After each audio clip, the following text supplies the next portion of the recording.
All right, everyone. Welcome once again to the Faces of Business. I am your host, Damon Pistolka, and boy, do we have a show today.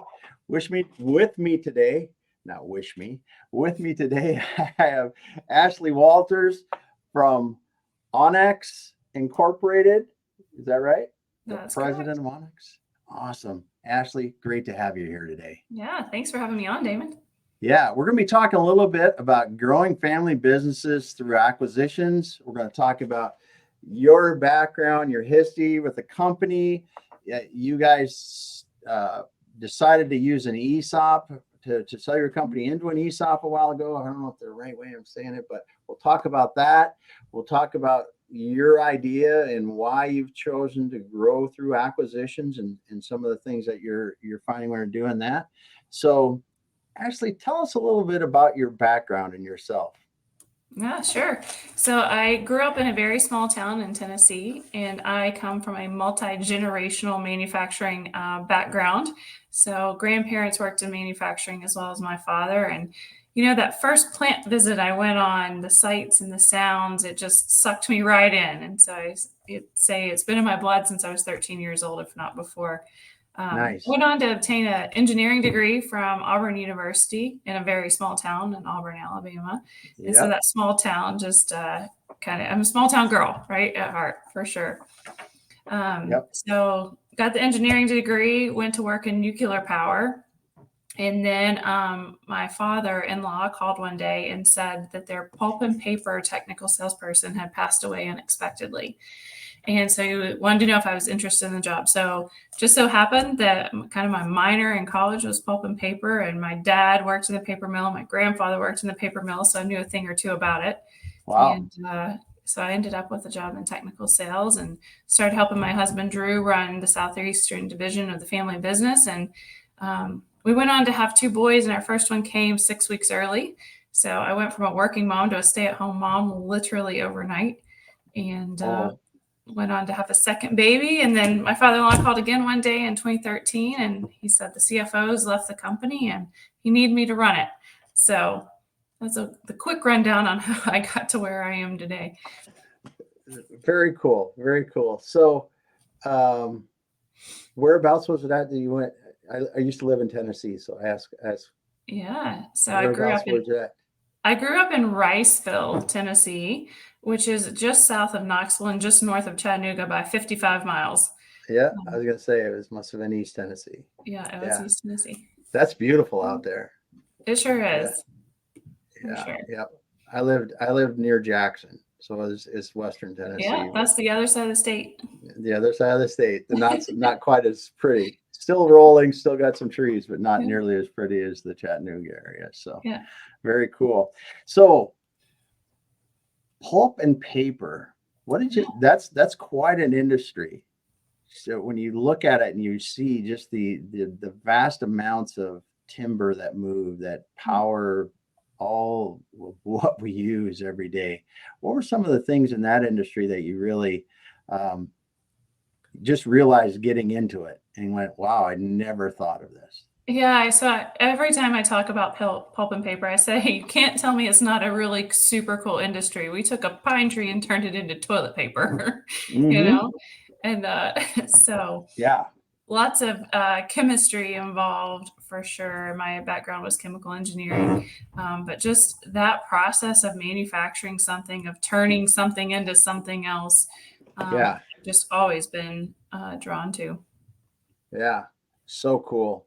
So cool.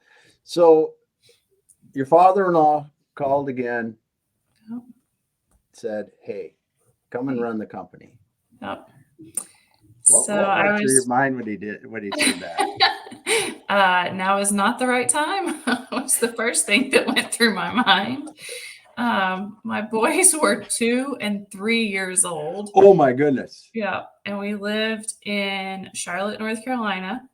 And the company headquarters was in Erie, Pennsylvania, or is in Erie, Pennsylvania to this day. And we also had a location in Pittsburgh, Pennsylvania.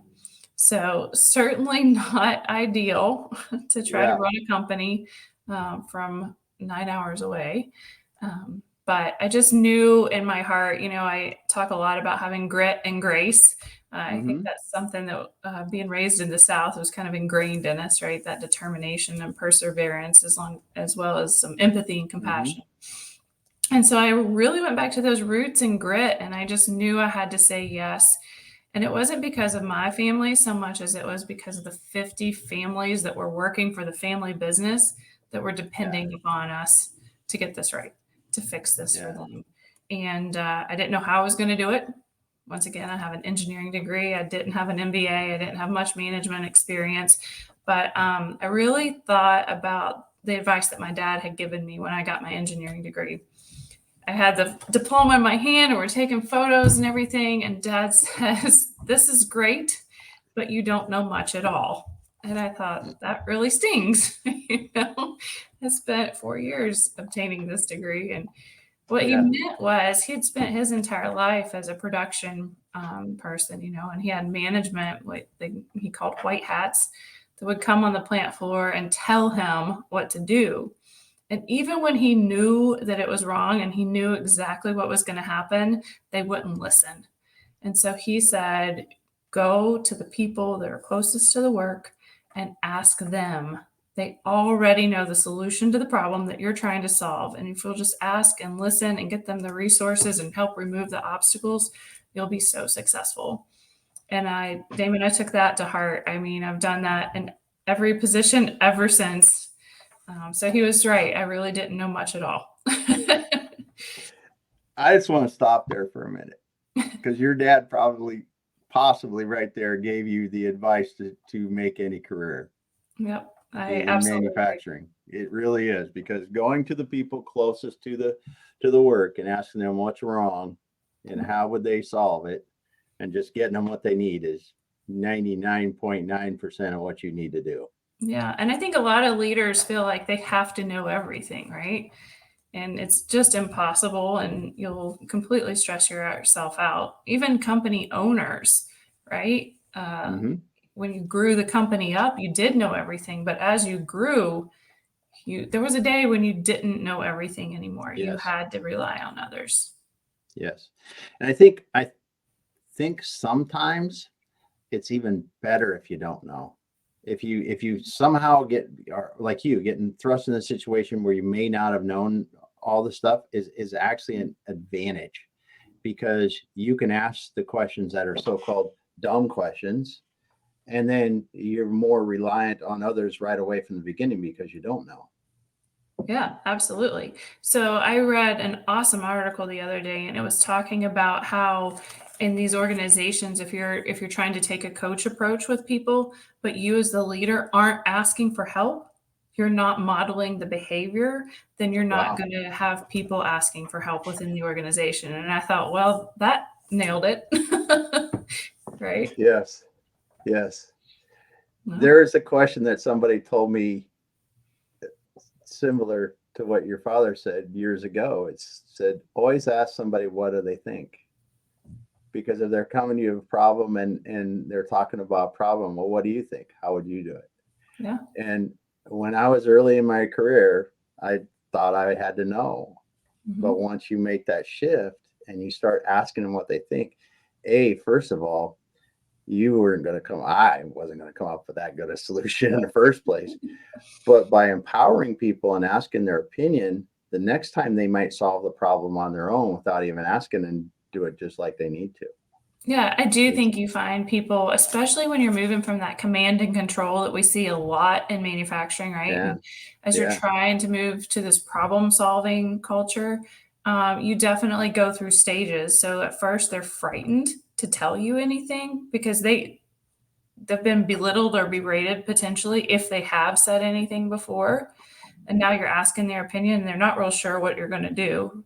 Yeah. And then once you get through that stage, they start offering their opinion, but they're wanting you to solve, right? So they give you the problem, but they want you to solve for it. And then, as you said, when you ask them, well, what do you think? Then they become involved in the solution. And then before you know it, they're not having to bring as many problems to you. But one time I did have a leader come to me and she told me about an issue. And I automatically went into problem solving mode. And I didn't Yep. realize we were beyond that kind of stage. And she said to me, she said, just stop, Ashleigh. She said, I'm just telling you, I'm venting, I'm bringing it to your attention, but I would like to go try to solve it. And I was like, have at it. There you go. You knew you were doing something right then. Yeah. That's awesome. That's awesome. Well, we've got a few people here I just want to say hello to. Benita. Hey, Benita. Great to see you. And then we got Margot Waldy. She's from Long Beach. Thanks so much. And then she says, love the story. Oh. Yeah. Awesome. So your background, chemical engineering, we're working in that. You started running the company. Let's talk about your book, because you wrote Leading with Grit and Grace. You're sitting and running a company and decide to write a book. But not enough to do, need more time a day. What? You know what? I got a little free time. I don't know if you remember COVID-19. Yeah. But it shut the world down. Yeah. So we weren't traveling as much, and we were just home more, and there was more free time. I wasn't running to football practice and basketball practice and all those good things with the boys. So it was actually the perfect time, because I can tell you right now, I don't have the capacity to put into writing. But my marketing coordinator at the time said, Ashleigh, you have a story that I think others would like to hear and could find helpful. And she said, you've led through two crises, one internal to your own family business and one external, being the global pandemic. And I looked at her and I said, as a general rule, engineers do not write. That is not a skill set that we generally have. Now, we can write technical papers and things like that, but not something that the world necessarily wants to read, right? Yeah. Not valuable. And so anyway, I don't remember how she convinced me to do it, but I said, maybe this is, something I could give a shot. I love to read. I love to read what other people have written. And you don't find too many books that apply necessarily directly to small to medium-sized businesses, right? There's a lot of stuff written for corporations and big management firms and things like that. But we have a lot of nuances in these small businesses. And so yes, certainly. I just thought if I could share my story and my roadmap for how we made it through two crises, then if one person found it useful, then I'd consider it successful. So awesome. That's why I wrote it. Awesome. Good stuff. Well, what did you learn about yourself and about the company and the way you solve problems as you were going through writing the book? Yeah. So one thing I realized about myself is I'm a definite overachiever. And I set really strict timelines for very large projects. Okay. So I don't know anything about writing a book. I had a great team of people behind me, who knew that there was a designer for the inside of the book and the outside of the book, and that there wasn't just one editor, there's 3 editors. And so I just learned a lot about the process. I said I wanted to publish it by December 1st of 2020, and I'd started in September of 2020, and it went live on Amazon on December 8th of 2020. So I think 7 days in the midst of a global pandemic and me not knowing what I was doing was pretty good. You gave yourself a little bit of grace then. Yeah. That's good. So, definite overachiever. What are some of the other things that you learned about the situations that your company had gone through, your leadership style, some other things that you didn't realize? Because I gotta believe this gave you some time to really reflect and remember. Yeah, it definitely did. It gave me time to reflect on the process that we took to kind of get from there to here, right? And so it gave me the opportunity to write that roadmap. And I wouldn't, without the reflection time, I couldn't have told you kind of the steps that we took and which pieces were important and kind of where we made the errors. So I can say, as we went into this, it was kind of sheer chaos, and we had these company financials that were a mess, and we needed to do some things quickly. And so there was a lot of change that happened fast, and we did not do a good job of communicating the changes and why. So, moving forward, we were more cognizant and tried to communicate, okay, this is the change we're about to make. Like, am I not thinking of something that's going to impact the person in front or the person behind in this process? And just talking through more as a team and collaborating more. I mean, we had been completely siloed. The business units didn't know what the other business units were doing. The departments didn't know what the other departments were doing. And so we had to learn to communicate again as a team. So just, just reflecting on things like lean, value stream mapping was the tool that we used to really start those discussions again. And from value stream mapping, we went into 5S, where we just cleaned the place up, literally, like cleaned the carpets, painted the walls, like threw out the junk. And it just, they're just steps. But what we did also learn is we had too many priorities at one time. And so when I reflect on what my performance review looked like, I had 5 big goals and they had 5 baby goals. And there was no way that I could complete 25 projects in 1 year when 90% of your day is task oriented, right? Mm-hmm. So one big change I made in 2018 was we started with just one wildly important goal. And that way there was tons and tons and tons of great ideas, right? But we just had to pick one to focus on so that we could feel really successful. And what we found was, the goal from 2018 didn't go away. It's still a focus point for us, but it's more of a natural habit now. And so then the goal for 2019 wasn't overwhelming. The goal for 2018, we had the natural habits and the good cadence. And then 2019 became the thing that we learned and we tried. Yeah. And we've just That's built really on it. cool. Yeah. That really helped us to be focused and prioritized. Focusing. It's too many priorities. Yeah. So you just cut them down to one. The biggest and most important one. What is the one thing that we can do that will be the most impactful to the business? Just the one. And I read once too that the priority was never meant to be plural. It is only meant to be singular. One, a priority. Yeah. That's awesome, because we know how good multitasking really does work. I don't care what anybody says. Yeah. You only kind of have to them when you're I was going to say, I have a bunch of half things done when I multitask. Yeah. And I forget the other two when I'm trying to do that. So it's super interesting, because you're talking about a 50-year-old company, right? Mm-hmm. When you got there, it's already 50 years old. I had a similar experience. I started working in a company that was a little bit older than that.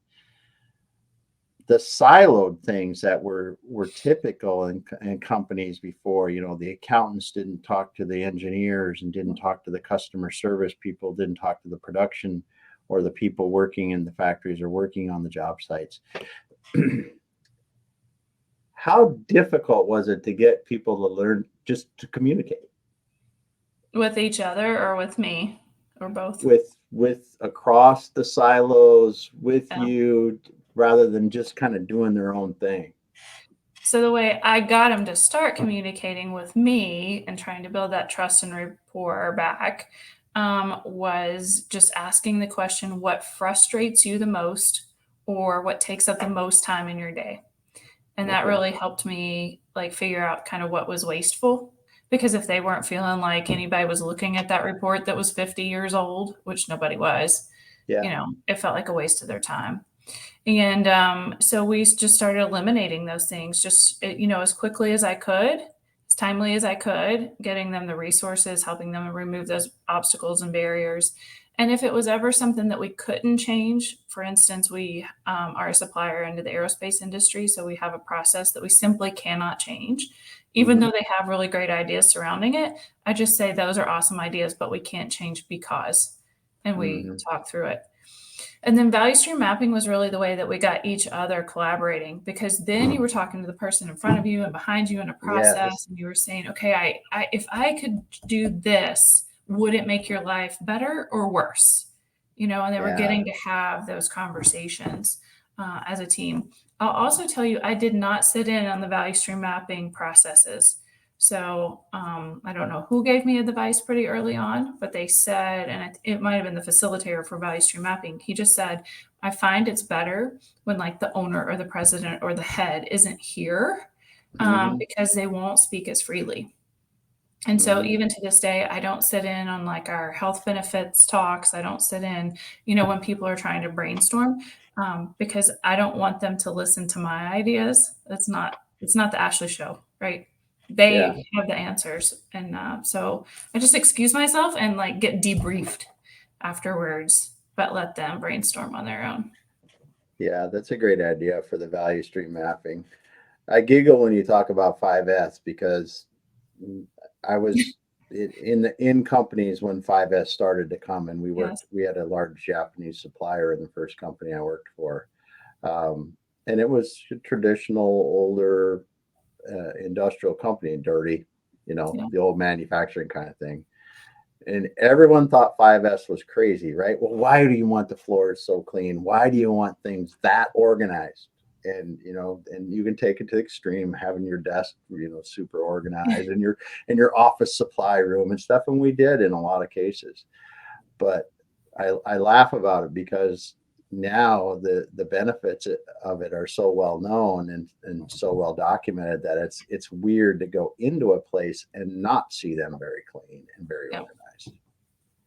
Yeah, so, and I would say that we do a good job, but we're not your world class at it. Oh yeah. We're still on our lean journey, but we find ourselves, COVID kind of rocked the boat. We were doing great, and then COVID happened, and we had less people in the plant, and more production to do, and all those good things. And lean and 5S specifically was kind of that thing that got pushed to the wayside. But as soon as we were coming out of COVID and everything was like kind of turning around, it was the thing that we desperately wanted to go back to and get centered. It centered us, right, as a company. It brought everybody together, and everybody was working for that same common good.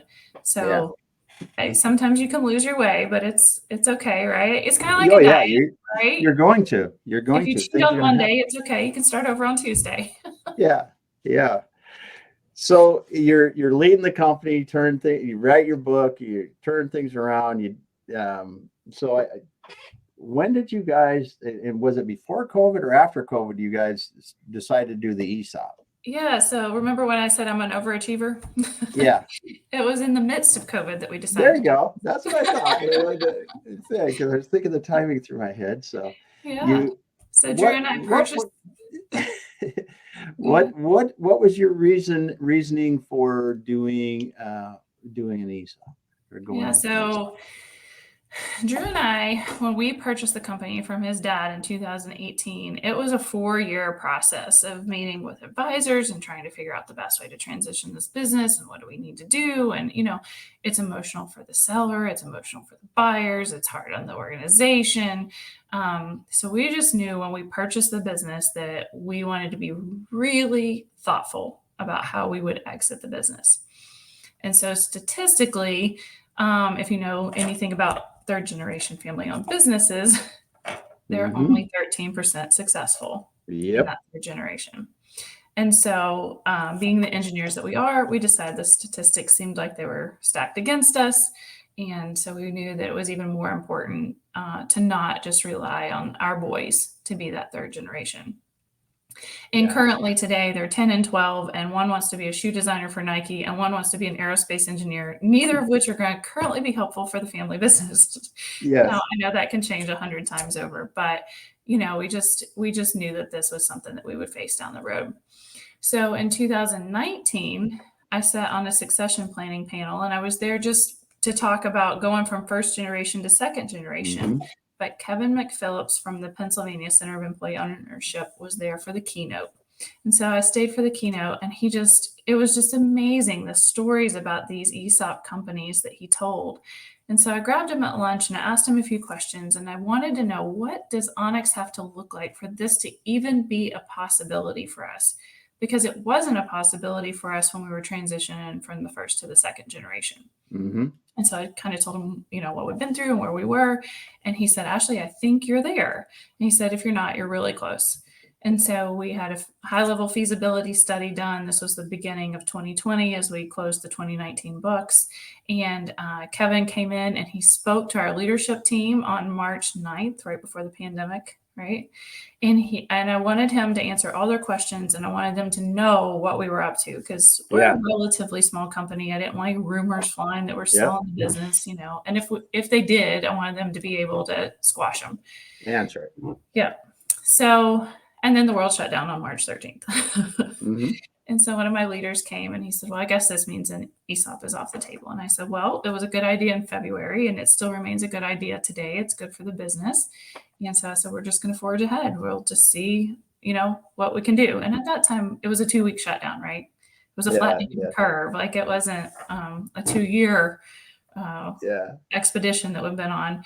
So anyway, Drew and I just thought it was a really cool idea because for us, it meant like kind of our family culture reimagined, that family ownership reimagined for us. And we wanted to ensure that this business that's now been in business for 56 years in Erie remained for generations to come, not dependent on our family generations, but really dependent upon the hard work of the people who are showing up every day, right? We wanted to give back to them. We wanted to make sure we remained in the community. And so for those reasons, it just was a good fit for us. Now, an ESOP's not a great fit for everyone. You have different goals sometimes as owners. We're relatively young. A 10-year buyout for us is no big thing. We're still managing the business. We still get to be involved in the growth. But other owners might not have that timeline, right? Or they might need that money to retire. My father-in-law was one of those. He needed the money to be able to retire. These small to medium business owners sink everything that they have into the business. There's not a big 401k account sitting around. The business is the 401k. So everybody's goals are different, but for us, an ESOP was great. Yeah. Well, and I like what you just said, though. You said family ownership reimagined. Because it's kind of like your family just got bigger. When you think about family ownership of the business, because the employees are the owners now. They do better if the company does better. And it's a much different environment for people to work too, I can imagine. Yeah. So I think one of the things that we saw early on was the self-policing. So like when Johnny wasn't doing his job, like Bobby wanted Johnny to do his job.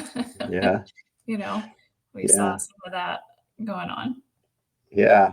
And it is nice if you have the time to do it. There's some other ESOPs I've been involved with where the 10-year buyout is common in ESOP, but it is a nice way to do it because you can still be in the business for a long time and still affect the future of the business and do that. And then as we look forward to the future, like you're doing now, the ESOP really prepares you for something like growth through acquisitions like you're trying to do now. So what really intrigued you about or caused you to make the decisions, hey, we should go out and buy other companies? That's how we want to grow our business. So we've been growing organically really well, but it's hard to grow organically past a certain point or as fast as one might want, right? So that was kind of the draw for acquisitions. The other piece of it is I think there's a lot of small to medium-sized family businesses out there that just don't know where to go or what to do. And so we wanted to offer, this as an alternative for them. Maybe some are scared of private equity. They don't know what's going to happen to their business. They want to make sure their legacy remains intact, their business remains in their community.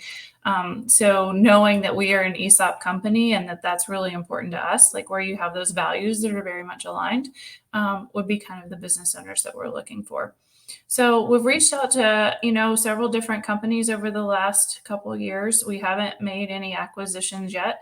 There's some nuances when you're an ESOP, right? So we have to be thoughtful that we don't dilute our current ESOP owners. So not all companies make sense for us. So if you have a very heavy, like labor intensive manufacturing business, then it's probably not going to be the best fit for us because we're more a service oriented company.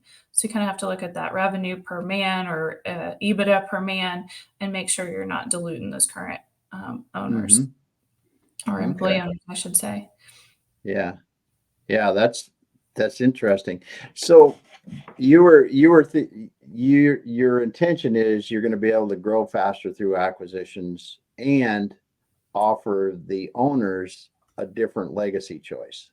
Offer the owners a different legacy choice, and we'll still grow organically as well. But through acquisitions, we'll be able to maybe diversify in a region or offer our clients more services. So, for instance, if we took on a mechanical arm or an electrical arm, we're seeing a lot of the plant personnel for maintenance. They're just not there anymore, right? Yeah. And so outsourced maintenance is becoming a really big thing because the plants only have so many personnel and they need every single one of them for production. So any way that we can grow that would benefit our current client base, I think would make a lot of sense. Yeah. So let's back up again because I just realized that we didn't take much time to talk about what Onex does. I think it's cool. I think it's really cool.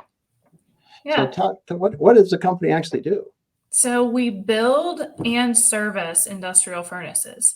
So these furnaces are in your steel industry, aluminum industry, not your HVAC furnaces at home. Those are not what we would do. Yeah. But just think of furnaces as big as your conference room, lined with refractory on the inside and that have air piping and natural gas piping on the outside for the combustion. And we maintain that the combustion system as well as the refractory systems, and we build brand new furnaces. A lot of what we do is retrofit or remodel, current furnaces, but we do build new ones as well. So what are these furnaces doing usually? So a lot of what we're involved in is the forge industry, and I always just call it specialty metals, some kind of alloyed steel that they're turning into defense or aerospace, oil and gas, automotive parts.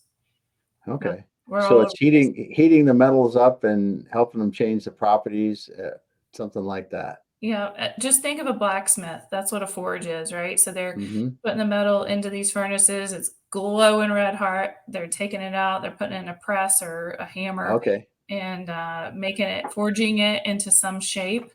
And then heat treating it after the process. Maybe they machine it and then they heat treat it. But yeah, it's just super cool stuff that we don't even know is going on behind these walls. No doubt. So you build the furnaces that actually turn the metal like red hot before they form it.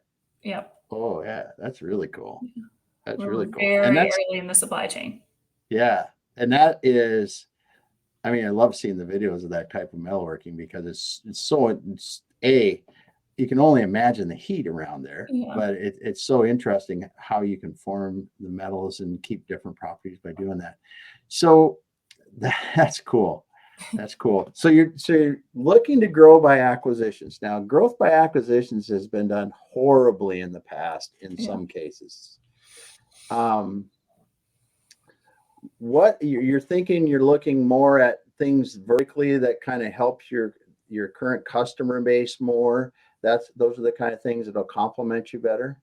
Yeah, I think for us, especially going into acquisition number one, something that is within our knowledge base, right, within that customer base, definitely feels the best to us. So that's not to say that we won't grow the company in other ways or diversify in areas, but yes, many acquisitions don't go as well as planned, for sure.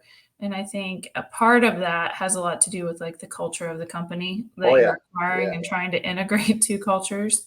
That can be super tricky. Not that it can't be done. There's been people out there that do it very well. But I think getting that right is probably one of the bigger steps. Yeah. Yeah. And I think too, you've got a distinct advantage. And this is because you're looking at it from a business perspective. Yes, you're also going to be reviewing financials, but a lot of the bad acquisitions and mergers have taken place just because they're purely financial. Yeah. And that you're looking at that secondarily. Yeah. I mean, it's certainly like a long-term game for us, right? Yeah. I mean, and every stakeholder is important. It's not just a financial play. Yeah. Yeah. So what have you learned so far? Thinking about growth by acquisitions, what's been something you said, "Oh, I would have never thought of that." So I think the biggest thing that we figured out pretty early on was the number of people and the dilution. So we looked at two different companies that were heavier in personnel Yeah. to kind of produce less EBITDA, Yeah.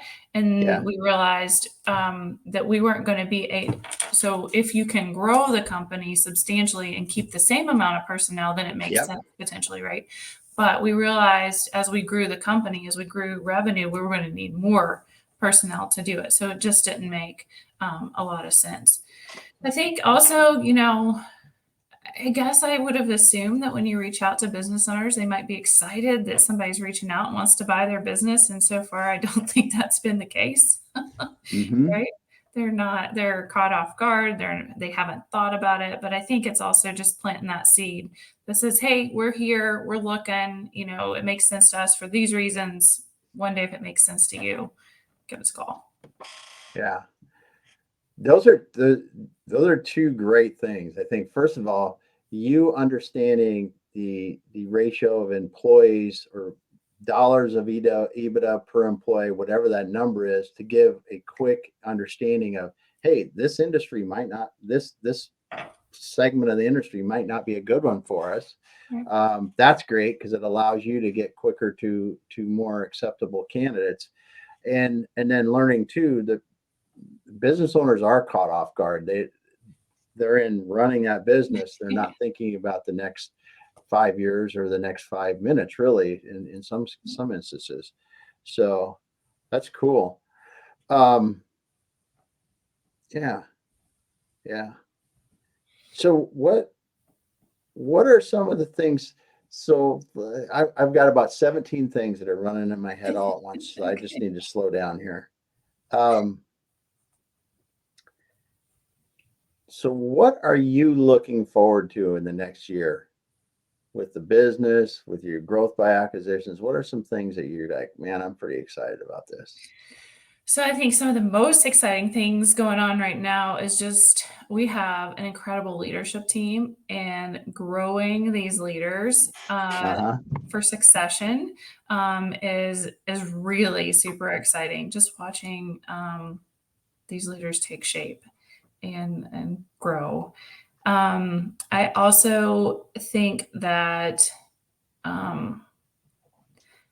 I guess like while a recession is looming potentially or is here, as some would say, I feel confident that because we have been through two catastrophic events together as a team, like I just know that we can get through anything, and we're going to be okay. I'm not going to say it's easy, but Damon, when I pulled the team together when COVID-19 happened, and I set them all around the conference table and I said, okay, I've been up all night long and these are the things I've thought of. This is what I know that we need to do to keep everybody like healthy and safe.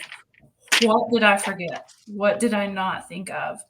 There wasn't a person in that room that didn't tell me something that we needed to think about. And then because they knew that it was the issue, they took it and ran with it. And that just feels so good as a leader, not to be on an island by yourself. Yeah. Yeah. That's awesome. That's awesome. I think back to what you said, the first thing you said, what you're excited about, growing these leaders for succession. And I didn't mention it before, but your thought about your exit of the business when you went into the business. Yeah. Wow. I got to tell you, that is very rare, first of all. And I think it's super cool because you're seeing what we get to see with some of our clients as we help them create what their exit is, and we're still years away from it. But when you see that, what you're going to do, what you want to do before you're there, it's not like something you fear. I don't think it's something that you're like, man, I'm excited to get there. Yeah, but I do think like as we talked about, these transitions are emotional. Like Oh it was yes. emotional to buy the business. It was emotional to sell the business. It's a little bit emotional to train these guys and gals up to do what you're doing, because then what are you going to do, right? Mm-hmm. So then you got to No. find that next step for yourself, which Yes. sometimes can be the trickiest of them all. Yes. Yes, it is. I was fortunate enough to be in that position one time in my career. And I'll tell you that what it allowed me to do was to think of a completely different way to run the business that transformed it. That's And awesome. if and it was not the details, it was the overall. Mhm. I just went down and I said, if we solve this, and it's funny you said that, if we solve this one problem, we will change the way we operate in the industry. And I brought the team together, and over the course of 2 years, we were able to do it. But just give you a little bit of seed, just a little seed for thought there, because I don't think, I know you've got that inside of you, and that will come out, because growing that leadership team is it's such an awesome feeling, like you said, but then it empowers you and it pushes you to see what you can do that's even bigger than you ever even imagined today, which is so cool. I'm so excited for you. Yeah, it's cool, but nerve-wracking. Oh yeah. Oh no, I'm not saying it's not hard. I'm not saying that you're not going to be frustrated. I'm not going to say any of that stuff. But it is incredible that you guys are able to do this.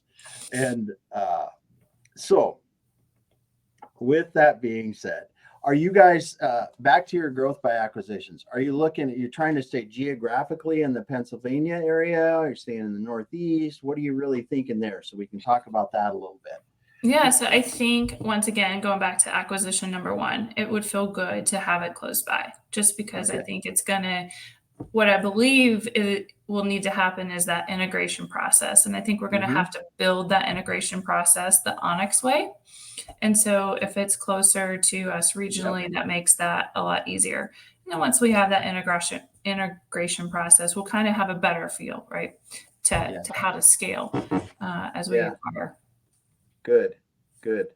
So we're getting near the end here. I want you to go, okay, give me your perfect acquisition number one, as much as you can tell me about it, because if someone's listening and they're in acquisition number one, I want them to be able to reach out to you.